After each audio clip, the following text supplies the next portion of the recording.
Sir आप हमारे साथ ही मौजूद रहिएगा। इरफान कादिर माहिर कानून है, उन्होंने हमें ज्वाइन किया है।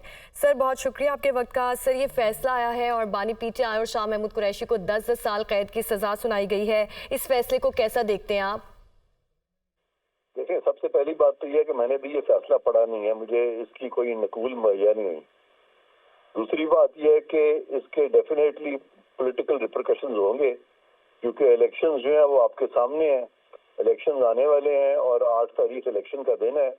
उसमें जो तो एंटी पीटीआई वोट है वो तो बिल्कुल कहेंगे कि जी ये बड़ा अच्छा फैसला है, और जो प्रो पीटीआई लोग हैं वो इस फैसले को पे तनकीद करेंगे और वो इस फैसले के तहत कोशिश करेंगे कि वो ये बावर कराएं लोगों को कि इमरान खान साहब जो हैं और शाह महमूद कुरैशी साहब जो हैं वो मजलूम है।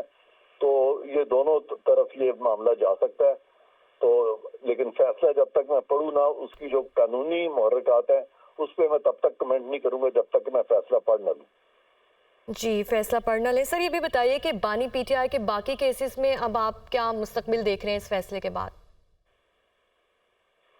देखिए, बाकी केसेस तो जैसे जैसे आएंगे उसके बाद वो बहुत सारे केसेस हैं, तो ये सवाल का जवाब तो मैं नहीं दे सकता ना जब तक कि उन केसेस में फैसले आ ना जाए। जी, साइफर केस का ये फैसला है। बानी पीटीआई और शाह महमूद कुरैशी को 10 साल के कैद की सज़ा सुनाई गई। ऑफिशियल सीक्रेट एक्ट अदालत के जज अबुल हसन जुल्करनैन ने समाअत के बाद ये मुख्तसर फैसला सुनाया है और बानी पीटीआई का 342 का बयान भी कमरा अदालत में रिकॉर्ड किया गया है। इरफान कादिर हमारे साथ मौजूद हैं। सर इस हवाले से ये भी बताइए कि पाकिस्तान की तारीख में क्या इससे पहले ऑफिशियल सीक्रेट एक्ट के तहत किसी को सज़ा मिल चुकी है, और अगर सज़ा मिली है तो कितने टाइम की सज़ा मिली है? इस तरह का पहले कोई केस नहीं आया जिसमें कि किसी बड़े सियासी लीडर पे ऑफिशियल सीक्रेट एक्ट लगाया गया होगा। एटलीस्ट मुझे तो कोई याद नहीं पड़ती इस तरह की कोई मिसाल। जी, इस तरह की कोई सज़ा नहीं मिली है। साइफर केस का ये मामला था। बानी पीटीआई और शाह महमूद कुरैशी को 10 साल कैद की सज़ा सुनाई गई है और ऑफिशियल सीक्रेट एक्ट अदालत के जज अबुल हसन जुल्करनैन ने समाअत के बाद इस पर मुख्तसर फैसला भी सुना दिया है। और सर ये भी बताइए कि इस केस की वजह से, इस फैसले की वजह से सियासत पर और बानी पीटीआई के सियासत पर क्या असरात मुरतब हो सकते हैं? ये तो मैं आपको बता चुका हूँ कि अब जो प्रो पीटीआई लोग हैं वो तो इस फैसले के बाद यही कहेंगे कि जी वो उनको मजलूम जाहिर किया जाएगा खान साहब को, और जो एंटी पीटीआई है वो कहेंगे कि जी देखें इन्होंने ऑफिशियल सीक्रेट्स जो है वो आउट कर दिए थे, उससे मुल्क का नुकसान हुआ था। तो इस वक्त चूंकि इतनी पोलराइजेशन है कि एक जो धड़ा है वो इसको सराहेगा इस फैसले को, और दूसरा जो है वो इसके खिलाफ बात करेगा और वो कोशिश करेगा कि अपने वोट बैंक को बढ़ाए अपने आप को मजलूम जाहिर करके। तो ये चीजें अपेरेंटली नजर आ रही हैं यहाँ पे। जी ठीक है सर, आप हमारे साथ ही मौजूद रहिएगा। तज्जियाकार कमर चीमा साहब भी हमारे साथ मौजूद हैं। सर सरकारी वकला सफाई की तकर्रुरी इस्लामाबाद हाई कोर्ट में चैलेंज की थी, क्या इस फैसले पर उसका कोई इम्पैक्ट पड़ सकता है? जी मेरे से सवाल।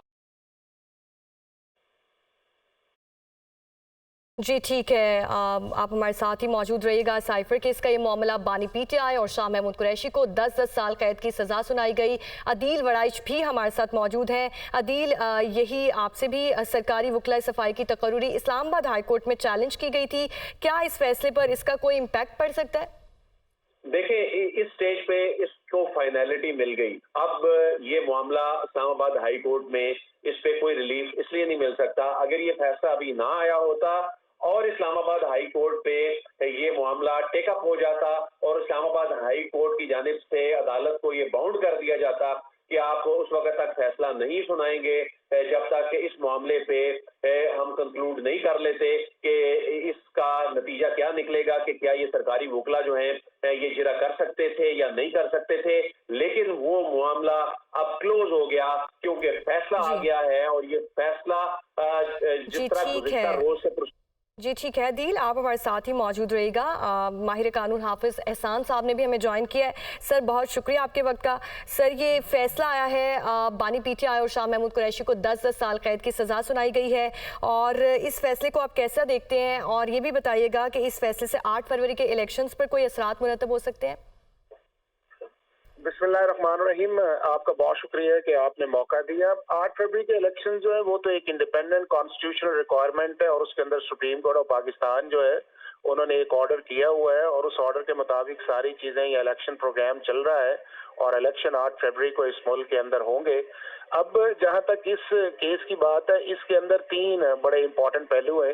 ایک اس کا امپورٹنٹ پہلو یہ ہے کہ جو 7 مارچ 2022 کی میٹنگ تھی جس کے اوپر 27 مارچ 2022 کو فارمر پرائم منسٹر نے اس کو ویو کیا کہ ایک کنٹری سے ہمیں ایک سائفر یا ایک لیٹر آیا ہے جس میں پاکستان کو تھریٹ کیا گیا ہے یا پاکستان کو جو ہے رجیم چینج کی کانسپریسی کی گئی ہے اور اس کو پھر جب انہوں نے پبلکلی لہرایا اور اپنی مختلف میٹنگز کے اندر بھی لے کے گئے تو وہاں کے اوپر جا کے جو بہت بڑا ایک کوشچن یہ آیا کہ کیا فارمر پرائم منسٹر یا فارمر سیکرٹری فارن افیئرز کے پاس یہ پریویلیج استحقاق ہے کہ آرٹیکل یا آفیشل سیکرٹ ایکٹ 1923 کے نیچے امیونٹی ہے انہیں کہ وہ چیزیں جو ڈپلومیٹک کیبلز ہوں جو کلاسیفائڈ انفارمیشن دنیا بھر کے اندر ہوتی ہے اس کو وہ ڈسکلوز کریں یا نہ کریں.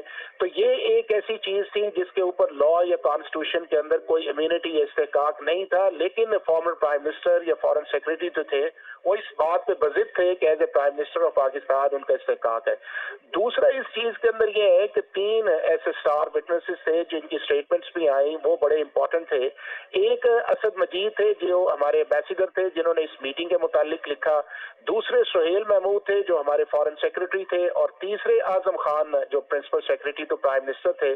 اب تینوں ایسے یہ لوگ تھے کہ جو ان دونوں کے ساتھ جنہوں نے کام کیا ہوا تھا ان کے ٹرسٹ وردی تھے اور یہ ان کی جو کریڈیبلٹی تھے یہ ہر فورم پہ یہ کہتے تھے کہ ان سے بہتر آفیسرز کوئی نہیں ہے. اب اعظم خان کی جب 3 اسٹیٹمنٹس آئیں تو اس کے اندر بھی پرائم منسٹر حافظ احسان احمد آپ ہمارے ساتھ ہی موجود رہیے گا. سابق اٹارنی جنرل اشتر اصاف نے بھی ہمیں جوائن کیا ہے. سر یہ فیصلہ آیا ہے بانی پی ٹی آئی اور شاہ محمود قریشی کو 10 سال قید کی سزا سنائی گئی ہے سائفر کیس میں. تو الیکشن سے پہلے اس فیصلے کو آپ کیسا دیکھ رہے ہیں؟ دیکھیے الیکشن کا تو معاملہ جو ہے وہ اپنی جگہ پہ ہے. یہ کیس جو ہے یہ بڑا سینسیٹیو کیس ہے اور دنیا کی تمام ممالک کی تاریخ میں یہ ایک ایسا معاملہ ہوتا ہے جس کو شاید بہت گہرائی میں جا کے دیکھا جاتا ہے. اس کی وجہ یہ ہے کہ یہ عام نوعیت کا جرم نہیں ہے. یہ ملک سے غداری کا یہ ملک سے جو آپ کے آئین کے اندر حلف ہے اس سے پہلو تہی کا اس کو توڑنے کا اس کو استعمال کرنے کا اپنے